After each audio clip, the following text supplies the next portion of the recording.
여러분 안녕하십니까, 강시열 변호사입니다. 오늘 박근혜 전 대통령이 국민의힘 의원 연찬회에 참석을 했는데요, 아주 좋은 얘기를 해주었습니다. 그래서 박근혜 전 대통령의 연설 내용을 우리 강신업 TV에서도 일단 그대로 좀 전해드린 다음에 또 덧붙여서 강신업 TV 논평을 좀 이어가도록 하겠습니다. 박근혜 대통령의 지금 말씀을 그대로 들어보는 것이 상당한 의미가 있기 때문에 여러분께 말이죠, 바로 그대로 지금 박근혜 대통령 말씀하십니다. 네, 박근혜입니다라고 시작을 했습니다. 의원들의 박수리가 나오고 있습니다.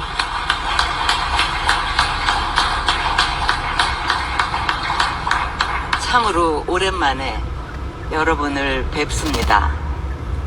처음 뵙게 되는 분도 계시지만 낯익은 분들도 이렇게 보이셔서 정말 반갑습니다. 지난주 원내대표께서 저를 방문한 자리에서 의원 연찬회에 오셔서 좋은 말씀을 부탁드린다 이렇게 얘기를 하셨을 때 선뜻 대답을 드리지 못했습니다. 하지만 대표님의 그 진정어린 이런 부탁을 마냥 거절하는 것이 예의가 아니다 싶어서 좀 힘들어도 여러분을 뵙기로 했습니다. 며칠 동안 여러분께 어떤 말씀을 드려야 할까 생각을 했습니다. 소수 야당으로서 거대 야당을 상대로 힘든 싸움을 하고 계시는 여러분께 조금이라도 힘이 되는 말씀을 드려야겠다 이렇게 생각을 하게 됐습니다.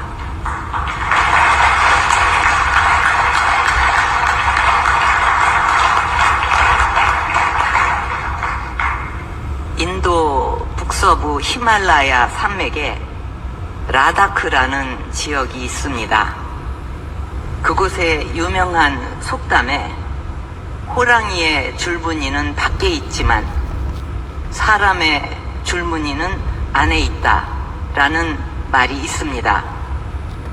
이것은 사람의 생김새나 외모, 이거는 눈으로 잘 구별할 수 있지만 사람의 마음이나 성품은 겉으로 드러나지를 않기 때문에 쉽게 알 수 없다는 말입니다.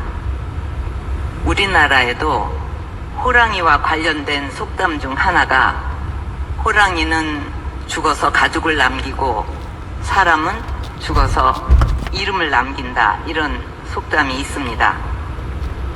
사람이 죽어서 이름을 남긴다는 것은 우리가 세상에 태어나서 일생을 살아가면서 어떤 발자취와 가치를 세상에 남겨야 하는가 하는 거에 대한 질문이라 생각합니다.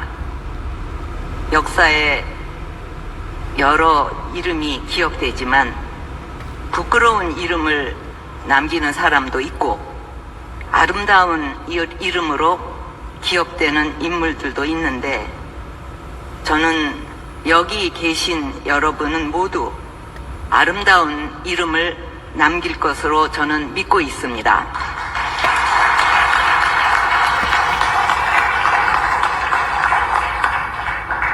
국민이 바라고 걱정하는 것을 진정성을 가지고 해결해 나가면 국민의 신뢰와 지지를 얻으면서 여러분의 이름이 역사에 아름답게 남을 것으로 생각합니다. 저는 정치에 있어서 가장 중요한 것은 신뢰라고 생각하고 있습니다. 정치뿐만 아니라 세상의 모든 일이 신뢰라는 기반 없이 되는 일이 있겠습니까? 신뢰를 얻는 방법에는 왕도가 없습니다. 가장 좋은 방법은 어떤 일을 하더라도 국민을 위해 진정성 있게 하는 것입니다.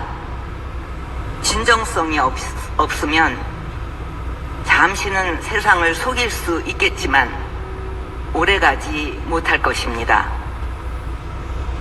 무신분립이라는 말을 알고 계실 것입니다.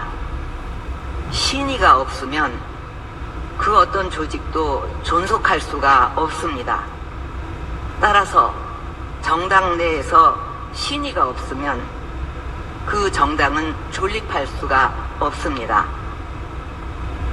다른 어떤 조직보다 정당에는 동지라는 호칭이 애용되고 있습니다. 뜻을 같이 하는 분들이 모인 곳이 정당이니 동지라는 호칭만큼 어울리는 호칭도 없다고 생각합니다.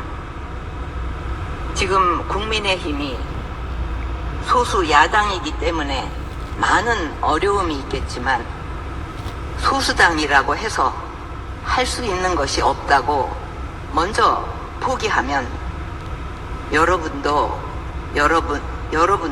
국민 여러분도 지금 말이 조금 헛나왔습니다.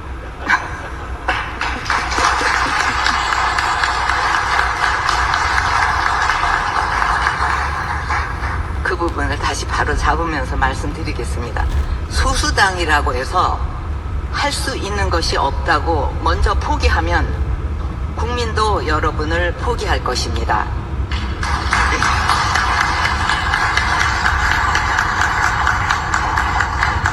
저는 지금 여러분이 겪고 있는 이런 어려움은 여러분이 국민과 나라를 위해 큰 일을 하기 위해 힘을 키우는 과정이라고 생각합니다.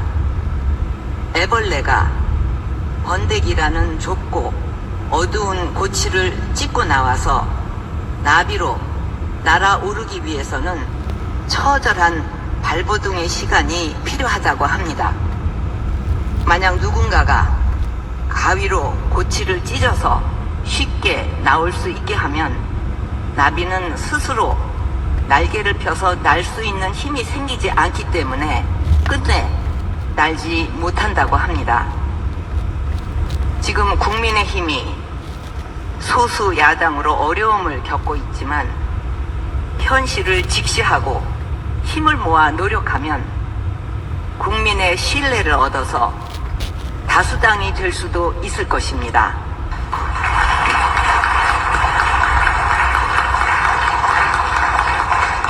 또다시 정권을 찾아올 수 있을 것입니다.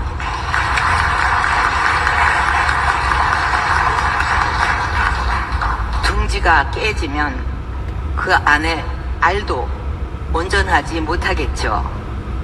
당이라는 둥지가 흔들려서 깨지면 여러분의 미래도 같을 것입니다. 소수일수록 뭉치고 단합해야 합니다. 다수를 상대로 힘에 붙이는 상태에서 분열까지 하면 그 싸움은 보나마나한 결과가 될 것입니다. 밖에 적을 상대로 싸울 때 우리 내부의 분열만큼 무서운 적은 없습니다. 정당 내에서 다양한 의견이 나올 수 있겠지만 서로를 증오하거나 부정해서는 안 됩니다. 지금 자, 여기까지 지금 들어보셨는데요. 지금 박근혜 대통령의 얘기가 뭐 또 뒤에 이어지기 때문에 여기서 일단 좀 끊고 아주 중요한 얘기를 하고 있습니다. 결국 분열하면 안 된다는 것이고요. 지금 뭐 인도의 속담까지 얘기하면서 자기 이름에 책임을 지고 그렇게 신뢰를 또 그렇게 받을 수 있도록 국민을 위해서 최선을 다하라 라는 말씀입니다. 결과적으로 끝에 가서 얘기했지만 우리 소수가 다수를 이기기 위해서는 우리가 먼저 분열하면 절대로 이길 수가 없다. 우리가 소수를 하더라도 우리가 똘똘 뭉쳐서 하나가 된다면 다수라고 해서 우리가 못 이길 바 없고 우리가 다시 또 다수당이 되고 정권을 다시 찾아올 수 있을 것이다 라는 얘기입니다. 그래서 지금 아주 뭐 민주당이라는 말이라든지 이재명이라는 말 한마디도 안 하지 않습니까? 원래 박근혜 대통령은 그런 말을 입에 담지 않습니다. 그러면서도 우리한테 할 얘기를 우리가 어떻게 해야 되는지, 그리고 지금 국회의원들한테 국회의원들이 어떤 마음을 가져야 되는지를 아주 정확하게 적나라하게 제시하고 있지 않습니까? 이게 박근혜 대통령의 어떤 그 힘입니다. 그러니까 상대방을 까서 우리를 갖다가 잘해야 된다는 걸 알리는 게 아니라 우리가 바뀌면 된다. 그러면 자연스럽게 국민이 우리를 신뢰할 것이고, 국민의 신뢰를 받으면 우리가 다수당이 될 것이고, 그러면 정권을 찾아올 수 있을 것이다 라고 얘기를 하고 있습니다. 여러분, 박근혜 대통령 얘기 어떻게 들으셨습니까? 여러분들의 의견을 댓글로 적어주시기 바랍니다. 강시험TV입니다. 좋아요, 구독 부탁드리겠습니다.